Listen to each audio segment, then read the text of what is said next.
Hello students, let's welcome to our YouTube channel physics for UG. इस video में हम discuss करेंगे complex analysis के बारे में। कॉम्प्लेक्स एनालिसिस जो कि मैथमेटिकल फिजिक्स वो पेपर 3 का है और उसका यूनिट 1 में होता है कॉम्प्लेक्स एनालिसिस। सो इस वीडियो में हम डिस्कस करेंगे few questions of complex analysis as well as few numericals that are very very important for exam from exam point of view. Okay, चलिए शुरू करते हैं। पहला है क्या है कॉम्प्लेक्स नंबर सिस्टम। वो सिस्टम कॉम्प्लेक्स नंबर सिस्टम क्या है आपको पता होगा। एक इक्वेशन होता है x square plus 1 equal to 0। We know ये है x square plus 1 equal to 0। उसका सॉल्यूशन क्या आएगा, x square equal to -1। So x will be -1 का root over. So here x will be -1 का रूट ओवर। सो -1 का रूट ओवर क्या होगा, -1 का रूट ओवर, ये जो -1 उसका रूट ओवर क्या होगा, minus that will be i. So remember i क्या होगा, i equal to root over of -1। Okay, that is very basic complex number system. I का वैल्यू क्या है, -1 का रूट ओवर होता है। ओके, तो आई स्क्वायर का वैल्यू क्या होता है, आई स्क्वायर का वैल्यू -1 होता है, क्योंकि उसका स्क्वायर कर दीजिए, -1 का स्क्वायर रूट ओवर का स्क्वायर, तो क्या हमको मिलेगा, -1 मिलेगा। आई क्यू क्या होगा, आई क्यू क्या होगा, आई क्यू का मतलब that is I square into I. I square क्या होगा, आई स्क्वायर -1 होगा, आई क्या होगा, आई होगा, तो उसको मल्टीप्लाई करने के बाद हमको क्या मिलेगा, हमको -i मिलेगा। Okay, then what will be i4। i4 क्या होगा, i4 का मतलब ये i4 जो होता है वो i square into i square होता है, that is -1 into -1, that will be +1। So i4 तो होता है। So remember i value 4 equal to 1 and I value 3 equal to -i and I का square equal to -1 and I value equal to i। तो उसकी help से, उसको use करके हम उसका हायर पावर के वैल्यू को निकाल पाएंगे। जैसे कि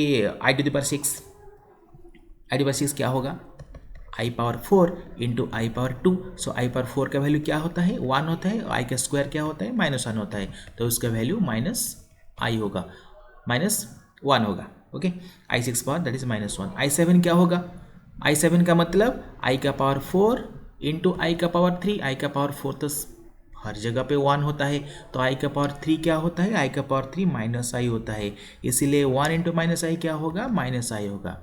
ओके, रिमेंबर अगर i के वैल्यू ±4k होगा, 4k का मतलब क्या है, ये जो नंबर k होता है, k का वैल्यू 1 हो पाएगा, 2 हो पाएगा, हो सकता है 3 हो सकता है, 4 हो सकता है, 5 हो सकता है, कुछ भी हो सकता है वैल्यू। लेकिन अगर वो i का पावर 4 का मल्टीपल होता है तो उसका वैल्यू 1 होता है। ओके, अगर i का पावर 4k + 1 होता है, वो जो नंबर होता है उसको हम 4 में डिवाइड करेंगे, उसका जो रिमाइंडर आएगा, अगर रिमाइंडर 1 आएगा तो आंसर ±i होगा। अगर रिमाइंडर 2 आएगा तो आंसर -1 आएगा, तो रिमाइंडर 3 आएगा तो आंसर i आएगा, ±i आएगा। It depends upon this value. Okay, so what are the examples, let's consider i का पावर 100, दैट इज़ i का पावर 4 × 25, क्योंकि हमको 100 को डिवाइड करना पड़ेगा 4 के साथ, डिवाइड करने के क्या होगा, 4 × 25 होगा, तो ये 4 में डिवाइड हो जाता है, कंप्लीट डिवाइड हो जाता है, तो इसलिए इसका वैल्यू क्या होगा, 1 होगा। तो i का पावर 99, तो उसको डिवाइड करो 4 में, क्या आएगा, 4 × 24 that is equal to 90, 424 that is equal to 96 plus 3, 96 plus 3 that is 99। so that will be i का पावर 3 के बराबर होगा। i के पावर 3 क्या होता है, -i होता है। तो ऐसे ही हम सॉल्व कर पाएंगे, i के वैल्यू जितना भी हो। सपोज i का पावर 2001 क्या होगा, 2001 को हम डिवाइड करेंगे 4 के साथ, डिवाइड क्या होगा, वो तो डिविजिबल 4 के साथ डिवाइड करने के बाद रिमाइंडर क्या आएगा, i के पावर 1 आएगा, क्योंकि i का पावर जो 2000 होता है वो 4 से डिवाइड हो जाएगा, इसीलिए तो रिमाइंडर होता है। तो रिमाइंडर के हिसाब से हमको i का पावर कैलकुलेट करना पड़ेगा। क्लियर, चलिए नेक्स्ट में, this is also very important part. Exponential form of Z क्या होता है, एक्सपोनेंशियल फॉर्म ऑफ जेड का मतलब हमको जेड को e to the power i theta में एक्सप्रेस करना पड़ेगा। इसको हम बोलते हैं एक्सपोनेंशियल फॉर्मेट। जेड को हम एक्सपोनेंशियल के फॉर्म में एक्सप्रेस करना है। एक्सपोनेंशियल का फॉर्म का मतलब है ई का पावर में एक्सप्रेस करना है। तुमको पता होगा कि e to the power x जो होता है, e to the power x का वैल्यू क्या होता है? E to the power x equal to summation n equal to 0 to infinity x to the power n by n plus. That means ये value क्या आएगा? 1 plus x square by 2 factorial plus x cube by 3 factorial plus x 4 by 4 factorial. तो इन this way, okay. तो e to the power x का expansion क्या होगा? 1 plus x square, तो इन this वे वही वाला होगा, ओके। देखिए ई टू पावर आई थीटा क्या होगा? इसी प्रकार की फॉर्मूला 1 प्लस आई थीटा का square, that will B minus I square theta square, that will be -1 हो जाएगा क्योंकि आई स्क्वायर -1 होता है। उसके बाद एक्स क्यूब, एक्स क्या होता है? आई थीटा का क्यूब होता है। तो आई थीटा का क्यूब का मतलब आई का क्यूब क्या हो गया? माइनस आई होता, माइनस आई होगा तो minus i theta cube. So in this way we can write this line, okay. तो इसको हम क्या करेंगे? इसको हम इवन और ऑड पार्ट को सेपरेट कर देंगे।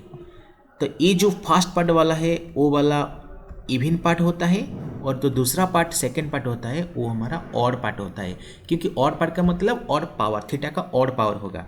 देखो ये जो प्रीवियस वाला जो एक्सप्रेशन लिखा हुआ है, तो इसमें जिसका ऑड पावर, थीटा का ऑड पावर जहाँ भी होता है उसमें एक आई लगा हुआ है, ओके।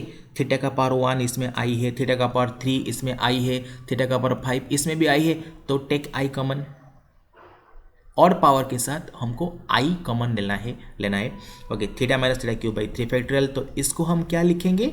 इसको हम साइन थीटा लिखेंगे, क्योंकि साइन थीटा का एक्सपेंशन क्या होता है? साइन थीटा का expansion theta minus theta cube by 3 factorial plus theta 5 by 5 factorial, ऐसे होता है। तो ऐसे ही कॉस थीटा का एक्सपेंशन क्या होता है? 1 minus theta square by 2 factorial plus theta 4 by 4 factorial minus theta 6 by 6, ऐसे ही होता है।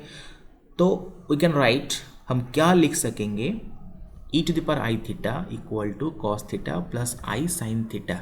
Actually this is the expression for exponential form of z. वो एक्सपोनेंशियल फॉर्म होता है। एक्सपोनेंशियल फॉर्म का मतलब क्या है? E to the power i theta equal to cos theta plus i sine theta, okay, clear. चलिए अगले पॉइंट में। तो e to the power i theta का मॉडुलस क्या होगा? मॉडुलस का मतलब क्या है? अगर हमें एक फंक्शन को z equal to complex function को लिखेंगे एक्स प्लस आई वाई के फॉर्मेट में, तो उसका मॉडुलस क्या होगा? Z bar equal to x square plus y square root over a होगा। तो इसी प्रकार e to power i theta का मॉड क्या होगा? E to power i theta क्या होता है? Cos theta plus i sine theta होता है। तो cos square theta plus sine square theta का रूट ओवर, उसका वैल्यू क्या आएगा? 1 आएगा। तो e to the power i theta का मॉडुलस और मॉड इक्वल टू 1 होता है।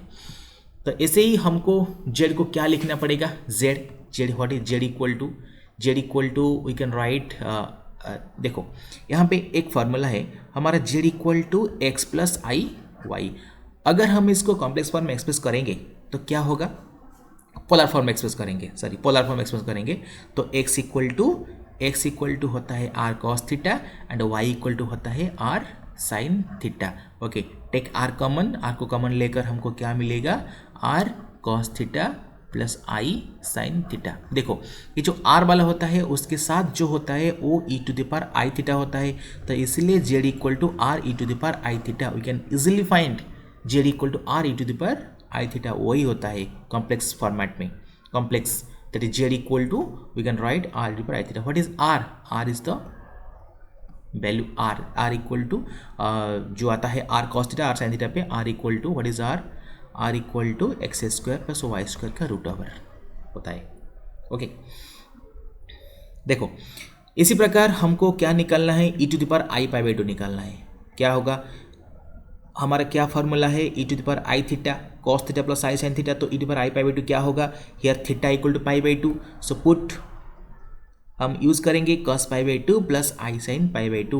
cos पाई बाई 2 का वैल्यू क्या होता?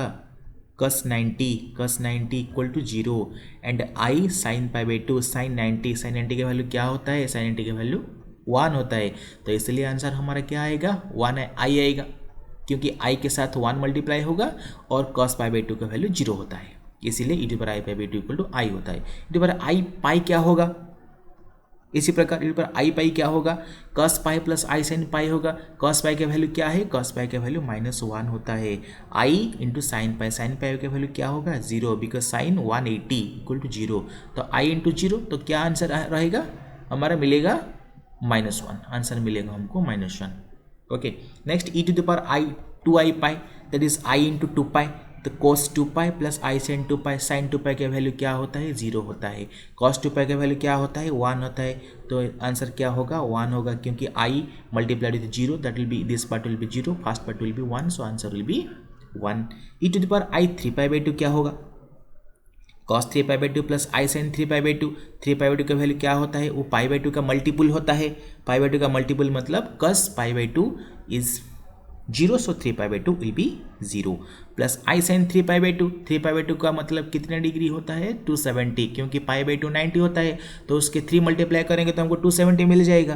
तो आई इंटू साइन 3 पाई बाई 2 क्या होता है, माइनस आई होता है। क्यों ये माइनस, क्यों ये नेगेटिव हुआ, -1 क्यों हुआ, क्योंकि remember this is the graph actually quadrant, this is 0, this is 90, this is 180, this is 270.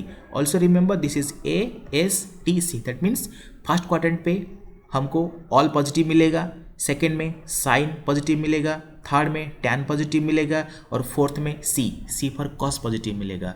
तो ये जो 270 वाला लाइन है, 270 वाला लाइन में हमारा साइन तो नहीं है, तो इसका मतलब हमको नेगेटिव मिलेगा, तो क्या होगा, i माइनस आई, हमको -i मिलेगा। ओके, इसी प्रकार e to the power i 2n pi क्या होगा, cos 2n pi plus i sine 2n pi, cos sine 2n pi क्या होगा, पाई का मतलब साइन पाई, साइन 2 पाई, 3 पाई सभी का वैल्यू 0 होता है, तो i इंटू 0 सेकेंड पार्ट का वैल्यू 0 होगा।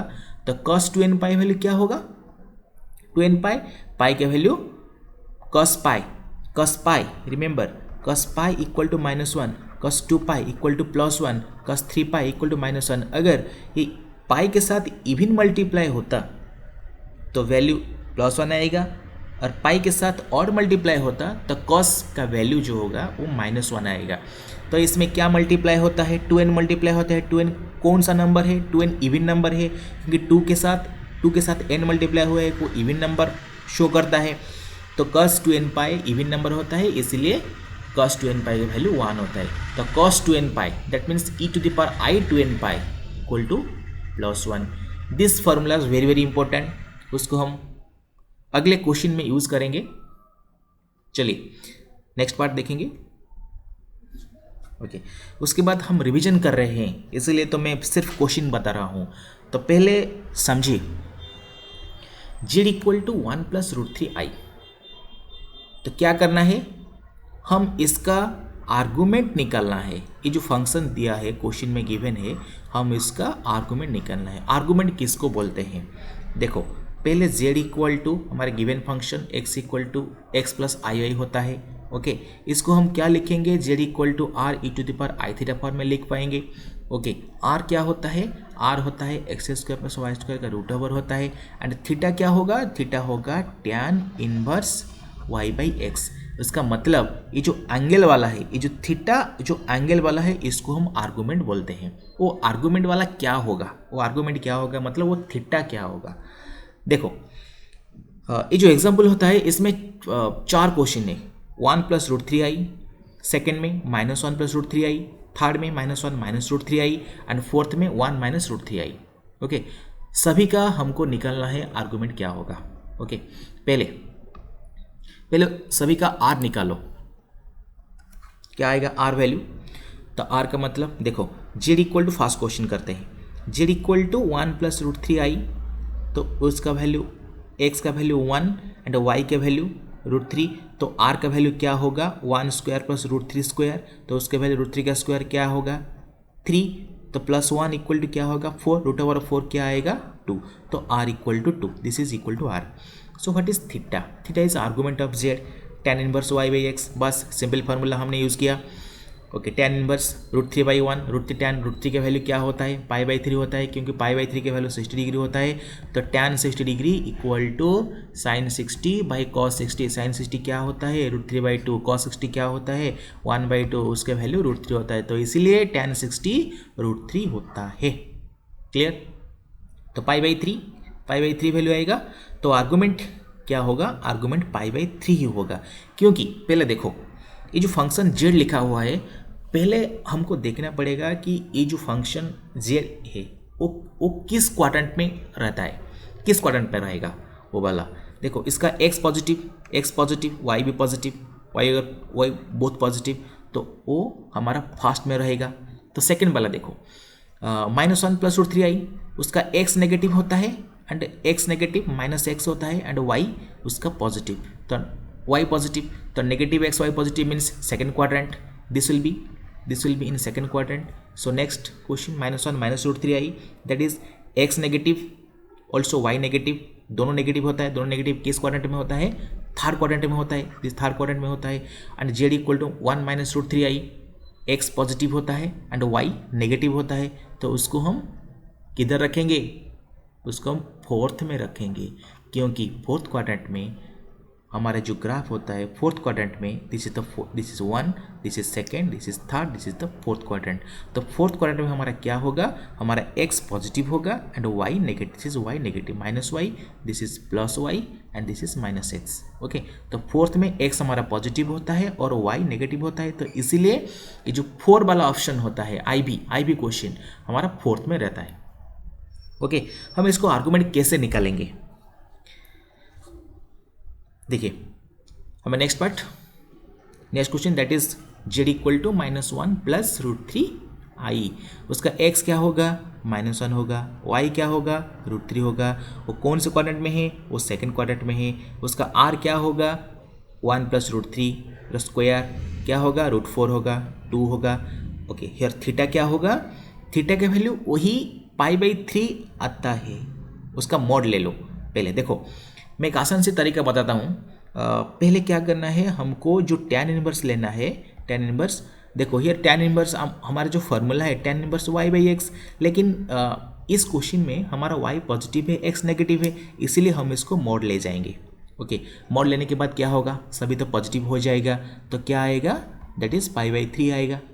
ओके, तो π/3 उसका मतलब क्या है, ये जो सेकेंड क्वाड्रेंट, ये वाला सेकेंड है, ये वाला फर्स्ट क्वाड्रेंट है, ये वाला थर्ड क्वाड्रेंट है, ये वाला फोर्थ।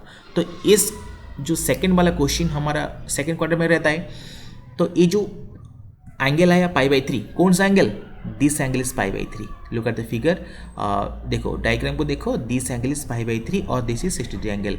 बट हमको क्या निकालना है, हमको ये जो वाला थीटा, वो वाला एंगल निकालना है, वो वाला एंगल निकालना है। तो यह वो वाला एंगल क्या आएगा, टोटल एंगल 180 डिग्री होता है, तो उसको हम 60 से माइनस कर देंगे, तो हमको क्या मिलेगा, 120 मिलेगा। 120 को पाई फॉर्मेट में क्या आएगा, π/3 होगा 60 डिग्री, तो उसके साथ 2 मल्टीप्लाई कर दो, 2π/3, तो उसका एक्चुअल आर्गूमेंट क्या होगा, 2π/3 होगा। ओके, इस डायरेक्शन में कर लो। ओके, तो उसका आर्गूमेंट क्या आएगा, 2π/3, that is the principal argument, क्या आएगा, 2π/3 आएगा। तो जेड को हम लिख पाएंगे r(e⁻θ) 2e⁻i 2π/3। इसको ध्यान से समझे, ध्यान से समझना कैसे करना है। पहले देखो, ये जो फंक्शन गिवन हुआ है, वो फंक्शन किस क्वाड्रेंट में रहता है। ओके, फर्स्ट में होगा तो सिर्फ एंगल लिख दो, सेकेंड में होगा तो जो एंगल हमारा आएगा उसको 180 से माइनस कर दो, थर्ड में आएगा तो जो एंगल आएगा उसको हम 180 से माइनस करके लिख देंगे, फोर्थ आएगा डायरेक्टली हम लिख देंगे। ओके, इसी प्रकार थर्ड में आएगा, you can solve this by your own, that this alpha, you can find this alpha. तो अल्फा तो हर जगह पे π/3 आएगा, लेकिन ये वाला थर्ड में होता है, तो थर्ड में होता है हमारा, देखो ये जो लाइन है हमारा 0 होता है, वो वाला हमारा 90 होता है, वो वाला हमारा 180 होता है, और फोर्थ लाइन वाला हमारा 270 होता है। ओके, हम जब भी कोई एंगल को मेजरमेंट करेंगे वो तो हम 0 से स्टार्ट करेंगे। तो वो फर्स्ट में हो तो 0 से करेंगे, सेकंड में हो 0 से करेंगे, थर्ड में हो 0 से करेंगे, फोर्थ में हो 0 से करेंगे। ओके, अगर ये जो एंगल, ये जो लाइन थर्ड और फोर्थ में होगा तो हम इसको नेगेटिव में लिखेंगे।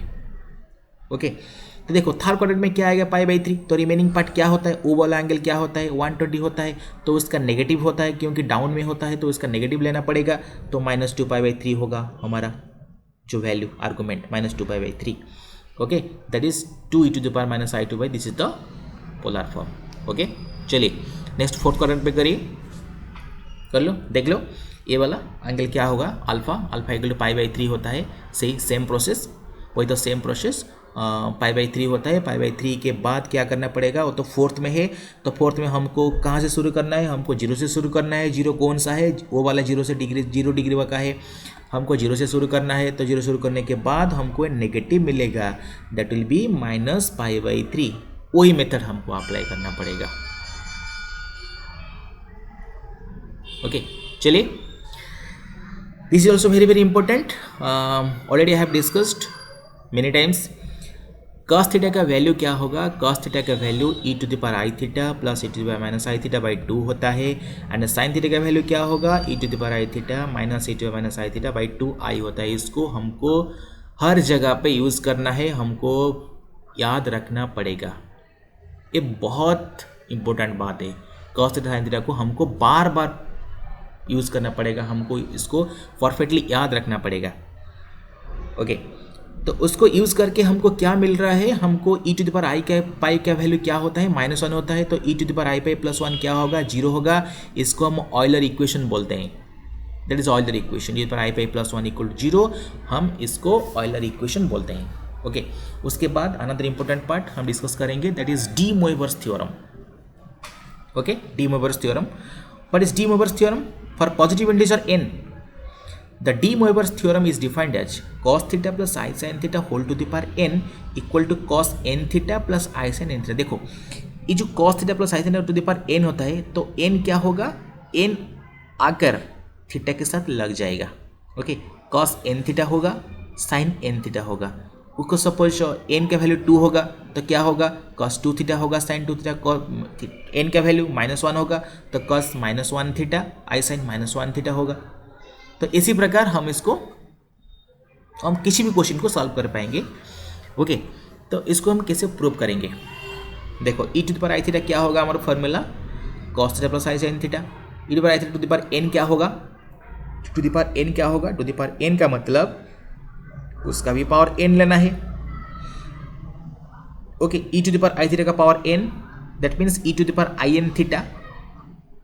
ये कैसे हुआ, e⁻i⁻ का पावर n, पावर का मतलब ये दोनों मल्टीप्लाई हो जाएंगे, तो इसीलिए e⁻in theta that is cos n theta plus I sin theta, क्योंकि i के साथ जो भी लिखा हुआ है उसको हम cos के अंदर लिखना है और sin के अंदर भी लिखना है।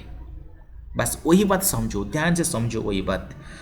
ओके, तो cos theta plus I sin theta to the power n equal to क्या आएगा, cos n theta plus I sin n theta आएगा, उसको हम डी मोइवर्स थ्योरम बोलते हैं। Clear? Next part, find ZQ where Z equal to 3 + 4i।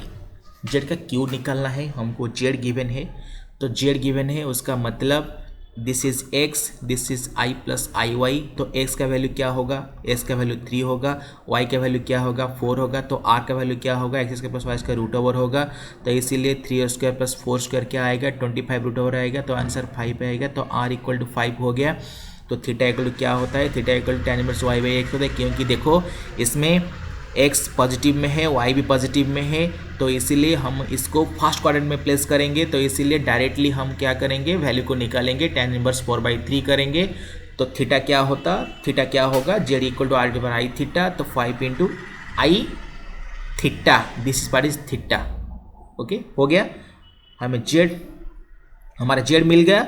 उसके बाद हमको ZQ निकालना है। ZQ का मतलब Z का Q, तो दिस इज Z, उसका Q, उसका Q का मतलब 5 का Q करना है, और E वाला उसका भी पावर हमको करना पड़ेगा। तो 5 का Q d⁻i, उसका Q का मतलब पावर का मतलब हमको मल्टीप्लाई करना पड़ेगा। चलिए next question, find the smallest positive integer n for which 1 + i⁻n/1 - i whole to the power n = 1। हमको निकालना है n का value, smallest positive integer n का वैल्यू निकालना है। 1 plus i by 1 minus to the power n। कैसे करेंगे इसको? देखो, जब इसी प्रकार की क्वेश्चन हमको फेस करना होता है तो हम क्या करेंगे, हम ये जो नीचे वाला जो नंबर है, नीचे वाला जो फैक्टर होता है, उसका जो कॉम्प्लेक्स कॉन्जुगेट आएगा तो उसको हम ऊपर और नीचे की तरफ दोनों की तरफ मल्टीप्लाई कर देंगे। Simple. 1 plus i by 1 minus i, 1 minus i का कॉम्प्लेक्स कॉन्जुगेट क्या होगा? 1 प्लस आई होगा, तो उसको हम ऊपर और नीचे दोनों साइड में मल्टीप्लाई कर देंगे। तो मल्टीप्लाई करने के बाद क्या होगा? 1 plus minus i into 1 plus i क्या होगा? That is a plus b into a minus b, that is equal to a square minus b square here, and in the upper part we use 1 plus i का square, okay, to the power n equal to 1। Solve कर देंगे। Solve करने के बाद हमको क्या मिलेगा? I to the power n equal to 1, तो i to the power 4, i to the power 4। उसके बाद आई का पावर क्या होगा? आई का पावर 4 हो पाएगा। रिमेंबर, अगर आई का पावर n इक्वल टू 1 होता तो n का वैल्यू क्या होगा? 0 हो पाएगा, 4 हो पाएगा, 8 हो पाएगा, 12 हो पाएगा, 16 हो पाएगा, 4 का मल्टीपल हो पाएगा every value, but that must be the multiple of number of 4, okay. तो क्वेश्चन में क्या पूछा है? क्वेश्चन में पूछा है स्मॉलेस्ट पॉजिटिव इंटीजर कौन सा है, ओके। 0 तो पॉजिटिव नहीं है, 0 वो पॉजिटिव ना ही पॉजिटिव है ना ही नेगेटिव है, 0 एक स्पेशल नंबर होता है। तो 4 वाला पॉजिटिव होता है, 8 वाला पॉजिटिव होता है, 12 प्लस स्मॉलेस्ट पॉजिटिव कौन सा है? 4 है स्मॉलेस्ट पॉजिटिव नंबर, ओके। हमारा आंसर तो 4 आएगा। क्लियर? चलिए, वो वाला question also very very important. Find the square roots of unity. Unity का मतलब क्या होगा? यूनिटी का मतलब 1 होता है। 1 का स्क्वायर रूट हमको निकालना है। स्क्वायर रूट का मतलब हमको रूट ओवर करना है, ओके। अगर जेड स्क्वायर इक्वल टू 1 होगा तो जेड इक्वल टू क्या आएगा? रूट ओवर ऑफ 1 आएगा। तो इसी प्रकार से हमको क्या निकालना है? 1 e to the power i into 2 pi, क्योंकि 1 का value to power i 2 pi होता है, क्योंकि उसका value cos 2 pi plus i sine 2 pi होता है। तो इसका वैल्यू ऑलरेडी हम डिराइव कर चुके हैं, okay. I to the power 2 pi, i 2 pi plus 2 के पाई, हमको 2 के पाई उसके साथ आर करना पड़ेगा, क्योंकि e to the power i into 2 के पाई उसका वैल्यू 1 होता है, इंटू करके e to the power that will be e to the power I 2 pi, e to the power I into that will be into, or this part what will be the expression? e to the power I into 2 pi into this much। तो उसका value क्या होगा? 1 होगा, इसीलिए तो उसका value unchange रहेगा, same रहेगा, कोई भी चेंज नहीं आएगा इसमें, ओके। हमको क्या निकालना है? स्क्वायर रूट निकालना है। तो स्क्वायर रूट निकालना है तो हमको k का वैल्यू 0 और 1 लेना है। क्यूब रूट निकालना है तो 0, 1, 2 निकालना है। फोर्थ रूट निकालना है तो हमको 0, 1, 2 और 3 लेना है, ओके। तो उसके बाद हम क्या करेंगे? जेड निकालेंगे। जेड क्या आएगा? 1 का पावर हाफ आएगा। देखो, जेड इक्वल टू 1 का पावर हाफ, क्योंकि जेड स्क्वायर इक्वल टू 1, तो जेड इक्वल टू 1 का रूट ओवर। 1 का रूट ओवर का मतलब 1 का पावर हाफ। स्क्वायर रूट का मतलब एक नंबर का पावर क्या लेना है? स्क्वायर रूट का मतलब 1 का पावर, स्क्वायर रूट का मतलब नंबर का पावर 1/2, क्यूब रूट का मतलब नंबर का power 1/3, square root fourth root का मतलब नंबर का पावर 1/4। इसी प्रकार हम निकालेंगे, ओके। तो रूट्स ऑफ जेड आर क्या क्या होगा? This is the first root e to the power i pi. क्या हमने क्या किया? ये जो के का वैल्यू 0 होता है उसको हम 0 डालेंगे। ये जो के का वैल्यू 0, इस नंबर पे हम के का वैल्यू 0 डालेंगे, तो हमको क्या मिलेगा? आई 2 पाई/2। तो हमको क्या आंसर होगा? E to the power i pi होगा, cos pi plus i sine pi to the power i pi equal to -1, क्योंकि वो ऑयलर इक्वेशन बताता है। To power i pi equal to क्या होगा? -1 होगा। तो पहला रूट क्या होगा? -1। दूसरा रूट क्या होगा? हम के को क्या डालेंगे? के को 1 डालेंगे, तो उसका वैल्यू क्या होगा? Cos 2 pi plus i sine 2 पाई होगा, उसका वैल्यू +1 आएगा। तो दूसरा रूट होगा क्या? +1। देखो, एक इंटरेस्टिंग बात है यहाँ पे, z square equal to 1, this is the given. हमको ये गिवन दिया है, ओके, गिवन है। तो हमको 1 का जो स्क्वायर रूट निकालना है, तो किस किस नंबर को 2 टाइम्स मल्टीप्लाई करने में हमको 1 मिलेगा? तो पहला वाला होता है क्या? -1 को 2 बार मल्टीप्लाई करने से हमको 1 मिलेगा, और +1 को 2 बार मल्टीप्लाई करने से हमको 1 मिलेगा। तो इसका मतलब -1 एक स्क्वायर रूट होता है और +1 भी एक स्क्वायर रूट होता है, ओके। चलिए नेक्स्ट क्वेश्चन देखते हैं। इसी प्रकार हम करेंगे find the cube roots of 1। Cube roots of 1 का मतलब क्या होगा, हमको 1 का पावर 1/3 निकालना है, 1 का पावर 1/3 निकालना है, क्योंकि वो वाला क्यूब रूट होता है। स्क्वायर रूट का मतलब, जैसे स्क्वायर रूट का मतलब नंबर का पावर 1/2 होता है, वैसे ही क्यूब रूट का मतलब 1 का पावर 1/3 होता है। ओके, तो 1 क्या होगा, 1 तो i/2 same process as before, e⁻i2π + 2k π। Already मैंने बोला था अगर तुमको क्यूब रूट निकालना है तो k का वैल्यू 0, 1, 2 लेना है, स्क्वायर रूट लेना है, निकालना है तो हमको k का वैल्यू 0 और 1 लेना है। हमको फोर्थ रूट निकालना है तो k का वैल्यू हमको 0, 1, 2 और 3 लेना है। ओके, तो पहले k = 0 पुट करो, 0 पुट करने के बाद क्या आएगा, वो वैल्यू आएगा। हमको k = 1 पुट करो, वो वैल्यू आएगा, ये वाला आएगा। k = 2 पुट करो, ये वाला आएगा। ओके, ये जो तीनों नंबर हमको मिला that is ω1, ω2 and ω3। These 3 are the cube roots of unity और cube roots of 1। Okay, I have already told many times that how to evaluate this e⁻ that value. बड़ी आसानी से आप कर पाएंगे, कुछ भी डाउट नहीं, वो तो बहुत आसान है, easily you can solve it. Okay, चलिए next question, find the fourth roots of 1। इसी प्रकार हम सॉल्व करेंगे। देखो इसमें वही प्रकार हमको करना है, k का वैल्यू क्या लेना है, k का वैल्यू हमको 0, 1, 2, 3 लेना है।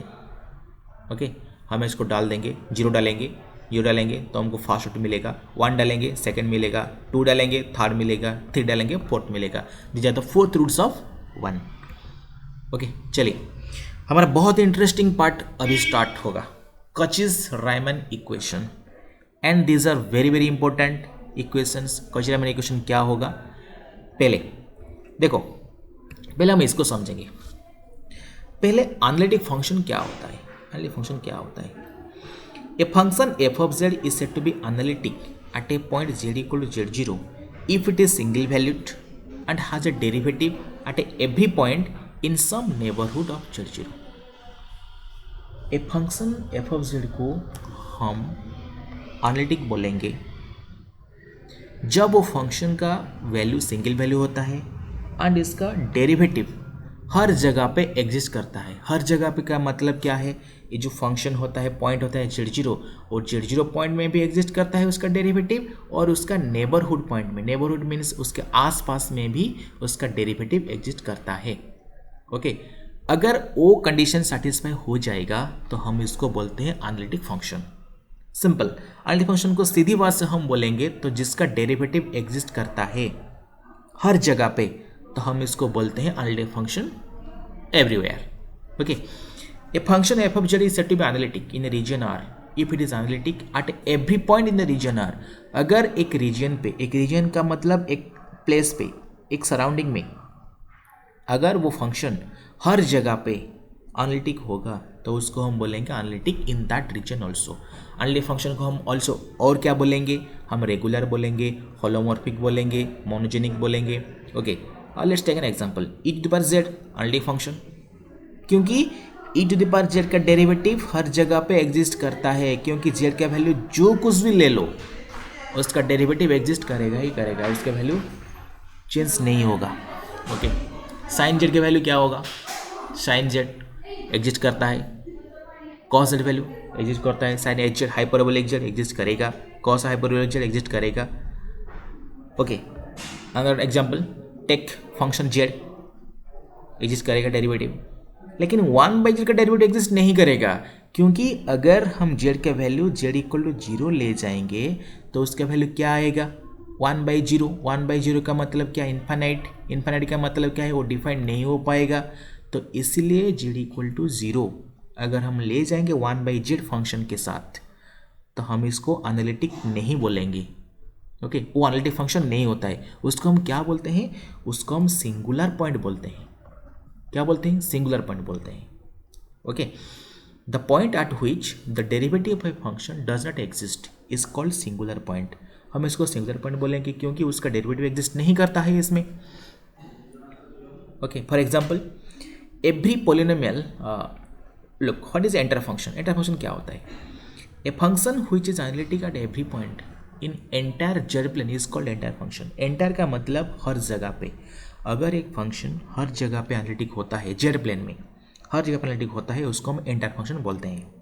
ओके, एग्जाम्पल क्या क्या एग्जाम्पल है? E to the power z, z to the power n, sine z, cos z, all are entire functions, क्योंकि वो फंक्शन का डेरिवेटिव हर जगह पे एग्जिस्ट करता है। ओके, चलिए next part, interesting part, Cauchy-Riemann equation. हम कॉची-रीमैन इक्वेशन किसको बोलते हैं, क्यों हम इसको पढ़ेंगे? देखो, ए फंक्शन एनालिटिक होगा, ए function f of Z, a function analytic होगा या नहीं, उसको चेक करने के लिए हमको कुछ कंडीशन सेटिस्फाई करना पड़ेगा। अगर वो कंडीशन हमको सेटिस्फाई हो जाता है तो हमको वो फंक्शन एनालिटिक हो जाएगा। अगर सेटिस्फाई नहीं होगा तो हम इसको एनालिटिक नहीं बोलेंगे। ओके, तो क्या function, let's take a function f of z equal to u x y plus i v x y. ध्यान से समझना, एफ ऑफ जेड को हम क्या करेंगे, यू और वी के फॉर्मेट में एक्सप्रेस करेंगे। पहले यू क्या होगा, यू एक्स और वाई का फंक्शन होगा, वी क्या होगा, एक्स और वाई का फंक्शन होगा। दैट मीन्स हम जेड को एक्स और वाई की तरफ हम एक्सप्रेस करेंगे। यू एक्स वाई का फंक्शन, वी एक्स और वाई का फंक्शन। ओके, उसके बाद हम क्या करेंगे, उसका यू और वी का डेरिवेटिव लेंगे।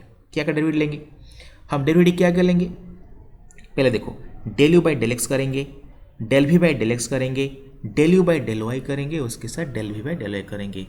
मतलब यू और वी का जो डेरिवेटिव हम एक्स के साथ और वाई के साथ दो बार करेंगे।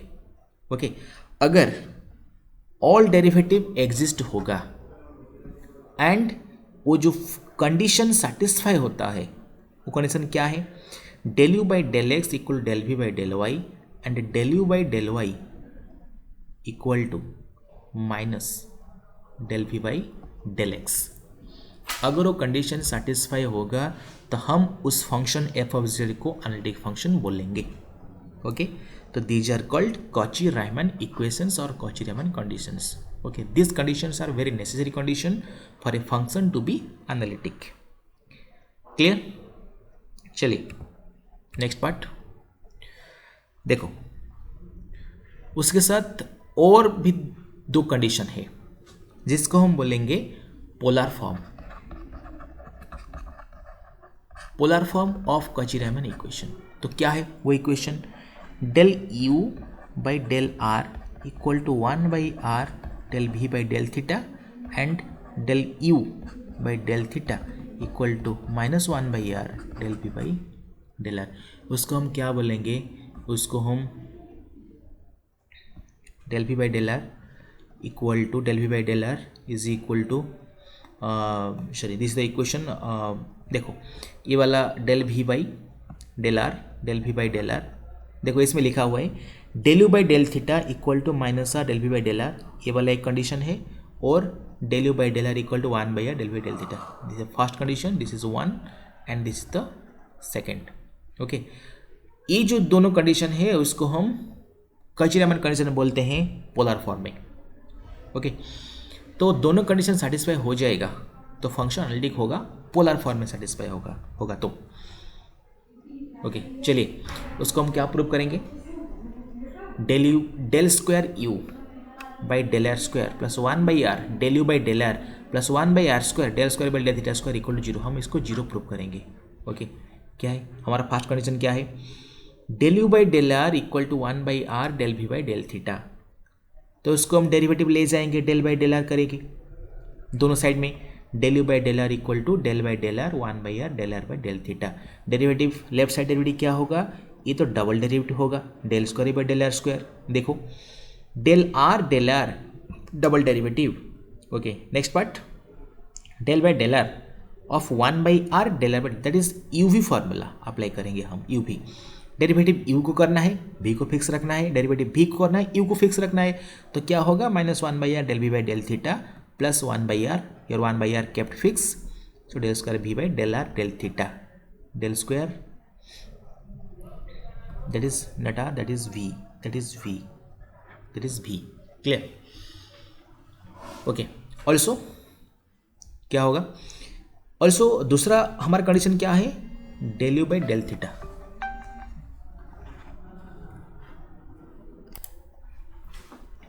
चलिए देखते हैं वो वाला क्या होगा, सेकेंड वाला क्या होगा, del v by del r equal to -1/r del u by del theta. वो वाला नहीं है, वो वाला del u by del theta.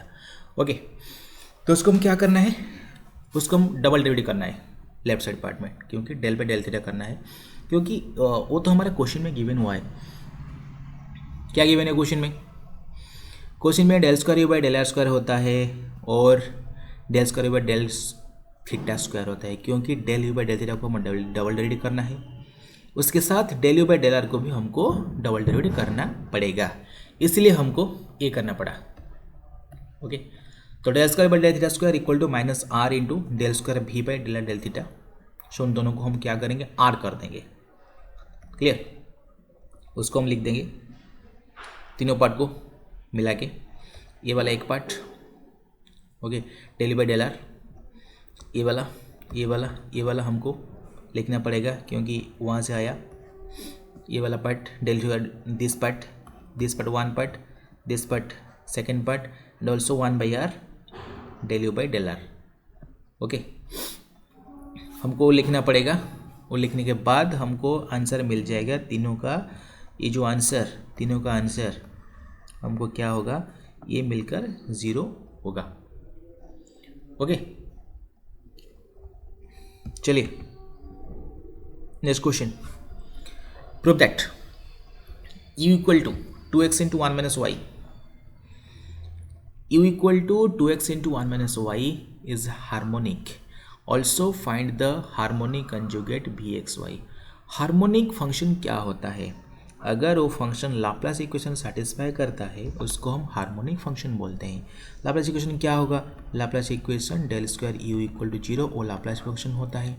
और डेल स्क्वायर का मतलब क्या है, 1 डायमेंशन में del square by del x square, okay, 2 dimension में del square by del y square, 3 dimension में del square by del z square. उन तीनों को मिला के हम डेल स्क्वायर बनाएंगे, तो उसके साथ यू लिखेंगे। अगर ये वैल्यू 0 होगा तो उस फंक्शन u को हम क्या बोलेंगे, हार्मोनिक फंक्शन बोलेंगे। ओके, तो u equal to 2x 1 minus y क्या करेंगे, हमको ये 2 डायमेंशन में है, क्योंकि उसके साथ u is a function of x and y का फंक्शन होता है, इसीलिए हमको del square u by del x square plus del square u by del x square इसको निकालना पड़ेगा। Del u by del x क्या आएगा, 2 इंटू 1 माइनस वाई आएगा, क्योंकि डेरिवेटिव हमको x की तरफ करना है, x की तरफ करना है तो y को कांस्टेंट लेना है, तो इसके ये वाला होगा कांस्टेंट, ओके, ये वाला होगा कांस्टेंट, तो 2 इंटू 1 माइनस वाई आएगा, तो del square u by del x square क्या होगा, 0 होगा, क्योंकि इसमें x नहीं है, तो इसमें x नहीं का मतलब वो वाला कांस्टेंट होता है। Okay, similarly del u by del y क्या होगा, -2x होगा, क्योंकि इसमें डेरिवेटिव 1 का क्या होगा, 0 होगा, y करना है तो y का क्या होगा, -1 होगा, तो -2x होगा। ओके, डबल डेरिवेटिव करना है क्या होगा, 0 होगा, क्योंकि इसमें y नहीं है। Okay, del square u by del x square plus del square u by del y square equal to 0, तो हमको क्या मिल गया, हमको u हार्मोनिक फंक्शन प्रूव हो गया। क्योंकि हार्मोनिक का मतलब अगर फंक्शन लाप्लास इक्वेशन सेटिस्फाई करेगा तो फंक्शन को हम हार्मोनिक बोलेंगे। Okay, also find the harmonic conjugate vxy, हमको v निकालना है, v को हम क्या बोलेंगे, हार्मोनिक कंजुगेट बोलेंगे, u v वो दोनों पेयर होता है, उसको हम हार्मोनिक कंजुगेट बोलेंगे। तो v को कैसे निकालना है, देखो, v is a function of x and y, v किसका फंक्शन होता है, v x एंड y का फंक्शन होता है। ओके, तो dv क्या लिखेंगे, dv equal to del v by del x into d x, del v by del y into d, this is the standard format. Okay, क्योंकि v x y दोनों का function होता है। कचरामैन इक्वेशन क्या होता है, del u by del x equal to del v by del y and del u by del y equal to minus del v by del x, उसको हम लेकर ऊपर में डालेंगे। ओके, तो डी वी इक्वल टू क्या आएगा, minus del by del y d x. Clear, हमने क्या किया, हमने ये जो कचरामैन इक्वेशन को लेकर ऊपर, दिस इज फर्स्ट इक्वेशन, इस इक्वेशन में डाल दिया। ओके, तो del u by del y क्या होता है, -2x होता है, del u by del y. Okay, del by del x, क्योंकि यू हमको गिवन है, already we have derived that one. Del u by del x क्या होगा, 2 × 1 - y होगा, क्योंकि u का वैल्यू 2x × 1 - y होता है। हम इस u को डेरिवेटिव करेंगे पहले y के साथ और नेक्स्ट x के साथ। तो क्या हमको मिलेगा, dv इक्वल टू हम लेके डालेंगे फंक्शन को, तो 2x × dx del u by del y -2x 2x × dx and 2 × 1 - y। बस सिर्फ इतना ही करना है। ये जो फंक्शन dv होगा ये अब हमारा फाइनल इक्वेशन बन गया। तो इसमें minus del u by del y में क्या डालना है, तो -2x को डालना है। Okay, del u by del y में डालना है -2x को, तो क्या आएगा आंसर, माइनस माइनस प्लस होकर 2x हो जाएगा, 2x dx plus 2 × 1 - y dy। तो इसको हम इंटीग्रेट करके dv को इंटीग्रेट करके हमको v निकालना है। तो v क्या आएगा, 2x dx plus 2 × 1 - y dy। Okay, इसको करना है integration 2x dx। Okay, right में वही टर्म को लिखना है, ये जो राइट वाले dy में है उसमें क्या लिखना है, टर्म्स इंडिपेंडेंट ऑफ x, वही वाला को लिखना है। जिसमें x नहीं होगा तो वही वाला फंक्शन को हमको लिखना है। ओके, एंड पहला पार्ट में y को कांस्टेंट लेना है। पहला इंटीग्रेशन में remember this is very very crucial. अगर हम इसी प्रकार की क्वेश्चन को आंसर निकालेंगे, अगर v इक्वल टू अगर m dx plus n dy होता है, इसी प्रकार की फंक्शन को हम किससे सॉल्व करेंगे। देखो ये जो dy वाला पार्ट है उस n एक फंक्शन होता है, n x y दोनों का फंक्शन होता है। तो इसमें हम क्या लिखेंगे, ये जो सेकेंड पार्ट में टर्म्स इंडिपेंडेंट ऑफ x को लिखेंगे, जिसमें x नहीं होगा उस फंक्शन को हम लिखेंगे, उस पार्ट को हम लिखेंगे। ओके, और पहला पार्ट में क्या करेंगे, पहला पार्ट में हम y को कांस्टेंट लेंगे और y को कांस्टेंट की तरह ट्रीट करेंगे। ओके, तो 2x क्या आएगा, 2x² / 2 प्लस 2y, इसमें तो इंडिपेंडेंट ऑफ x वाला को लिखना है, इंडिपेंडेंट ऑफ x। ओके, इसमें तो x नहीं है तो इसको लिखना है, करना है integration. Okay, term independent of x that means जिसमें y x नहीं है उसको लिखना है, जिसमें x है उसको रिमूव कर दो। तो क्या होगा, 2y - y² plus c, 2y x² - y² plus c, this is the value of v। Okay, इसी प्रकार हमको u गिवन है, हमको v निकालना पड़ेगा, v गिवन है तो हमको u भी निकालना पड़ेगा, निकल पाएंगे। ओके, चलिए ये वाला बहुत important formula Cauchy's integral theorem. The theorem states that if a function f of z is analytic on and within a simple closed contour C and its derivative f dash z is also continuous on and inside C, then f of z dz equal to 0. This is the mathematical formula. This is the mathematical formulation of Cauchy integral theorem. Okay, let's समझते हैं वो क्या है। अगर एक function हम लेंगे, मानो एक function f of z equal to suppose f of z equal z²। Okay, वो फंक्शन एनालिटिक होता है, हर जगह पे वो फंक्शन एनालिटिक होता है क्योंकि वो फंक्शन का डेरिवेटिव हर जगह पे एग्जिस्ट करता है। अगर हम एक रीजन ले जाएंगे, एक एरिया ले जाएंगे, ओके, उसका सपोज C होगा, अगर इस C के अंदर हर जगह पे वो फंक्शन एनालिटिक हो जाता है तो उसका वैल्यू, इंटीग्रेशन का वैल्यू क्या होगा, 0 होगा। अगर हर जगह पे 0 नहीं होता तो उसका वैल्यू 0 नहीं होगा। That means function f of z is analytic on and with in a simple closed contour C। Simple closed contour का मतलब एक सिंपल क्लोज्ड कर्व होता है। तो इसमें हर पॉइंट में, हर जगह में function f of z analytic होता है। Okay, let's take an example, another example. Function is 1/z - 1, this is f of z। Okay, इस फंक्शन का वैल्यू अगर z इक्वल टू 1 होगा तो डेरिवेटिव एग्जिस्ट नहीं करेगा, उसका वैल्यू इन्फिनिटी हो जाएगा। तो इसीलिए इसका वैल्यू अगर हम f of z dz ले जाएंगे किसके ऊपर? एक सर्कल हमको दिया है, क्वेश्चन में सर्कल गिवन है और उस सर्कल में z equal to 1 point include होता है और z इक्वल 1 पॉइंट उसके अंदर होता तो z इक्वल 1 पॉइंट में फंक्शन एनालिटिक नहीं होगा। तो अगर ये पॉइंट उसके अंदर होगा तो उसका वैल्यू 0 नहीं होगा।